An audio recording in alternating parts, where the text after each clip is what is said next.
उधर कांग्रेस ने अपने मैनिफेस्टो को लेकर देश भर में शुक्रवार को प्रेस कॉन्फ्रेंस की। इसको लेकर चंडीगढ़ से हमारे संवाददाता पवन सिवर ने कांग्रेस प्रदेश अध्यक्ष अशोक तंवर से खास बातचीत की।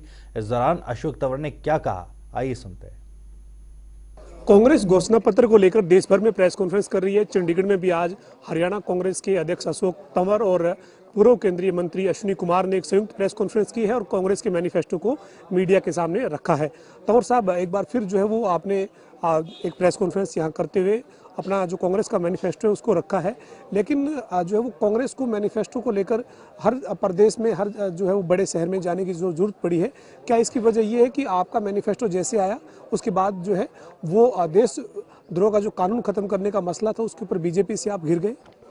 ये तो पूरे देशव्यापी प्रोग्राम होता है और ये पहली बार नहीं है, ये हमेशा होता है कि अलग अलग राज्यों के अंदर हम और विस्तार से उसको बता सके। दिल्ली के अंदर संक्षेप में कुछ बातें हुई, अलग अलग स्टेट स्पेसिफिक मुद्दे होते हैं, उसके साथ कितने किसानों को यहाँ फ़ायदा मिलेगा, किस तरीके से हरियाणा की जो ओवरऑल मैनिफेस्टो है उसका असर हरियाणा के ऊपर, तो सारे मुद्दों को लेकर के हमने चर्चा करी है। तो ये एक मैं समझता हूँ कि रूटीन का पूरे हिंदुस्तान के अंदर पार्टी का कार्यक्रम होता है। तो इसके अंदर, और जहाँ तक भारतीय जनता पार्टी का सवाल है, वो तो खुद फेल है, वो हमारे ऊपर क्या सवाल खड़ा करेंगे। जो फेल है उनको तो अब इलाज करने का समय है और जनता उसका इलाज करेगी। हरियाणा कांग्रेस में जो है वो 10 लोकसभा की सीटों के लिए उम्मीदवारों के नाम के ऊपर अगर बात करें तो गुलाम नबी आज़ाद, जब परिवर्तन बस यात्रा आपकी चल रही थी तो जो संकेत निकल कर आए 6 उम्मीदवार जो है उस आपके सामने आए हैं। अशोक तंवर भी सिरसा लोकसभा सीट से एक उम्मीदवार है। क्या उस 6 सूची जो है अभी तक की उसको अधिकृत माना जाए? नहीं, अभी फाइनल मोड़ तो केंद्रीय चुनाव समिति उस पर लगाने का काम करेगी, लेकिन जो फीडबैक के आधार पर उनके सामने जो बातें आई थी उन्होंने मोटे तौर पे, क्योंकि परिवर्तन यात्रा थी, पूरा कार्यकर्ता थे, प्रदेश की जनता कांग्रेस के साथ थी, तो मोटे तौर पे उनके बीच में ये बात रखी है।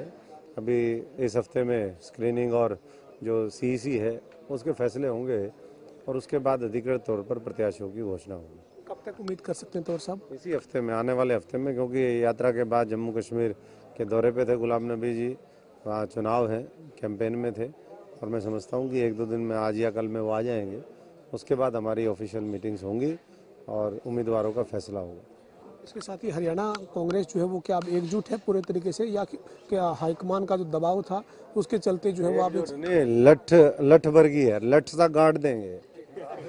लठ की तरह अगर एकजुट है तो किरण चौधरी ने नेता प्रतिपक्ष के लिए दावेदारी के तौर पर एक पत्र विधानसभा में भेजा, और आपकी तरफ से कोई सहमति थी क्या, और क्या आपकी इस पे चर्चा होगी कि किरण चौधरी ही आपकी नेता प्रतिपक्ष होगी कांग्रेस की तरफ से? अभी इस मुद्दे पे तो चर्चा होनी है और सबके सामूहिक निर्णय के बाद मैं समझता हूँ कि फैसला होगा, लेकिन क्योंकि वो सीएलपी लीडर हैं तो उन्होंने एक जिम्मेदारी महसूस करते हुए एक लेटर लिखा है। अंतिम फैसला सब साथियों को मिलकर के करना है। क्या दावेदारी है 10 सीटों पर कांग्रेस की?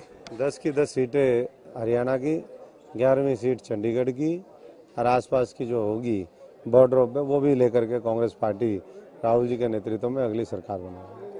तो ये हरियाणा कांग्रेस के अध्यक्ष अशोक तंवर थे जो ये कह रहे हैं कि कांग्रेस लठ की तरह मजबूत है और साथ ही तंवर ने हरियाणा की 10 सीट जीतने का दावा किया है। वीडियो जर्नलिस्ट विजेंद्र के साथ पवन सिंह और जनता टीवी, चंडीगढ़।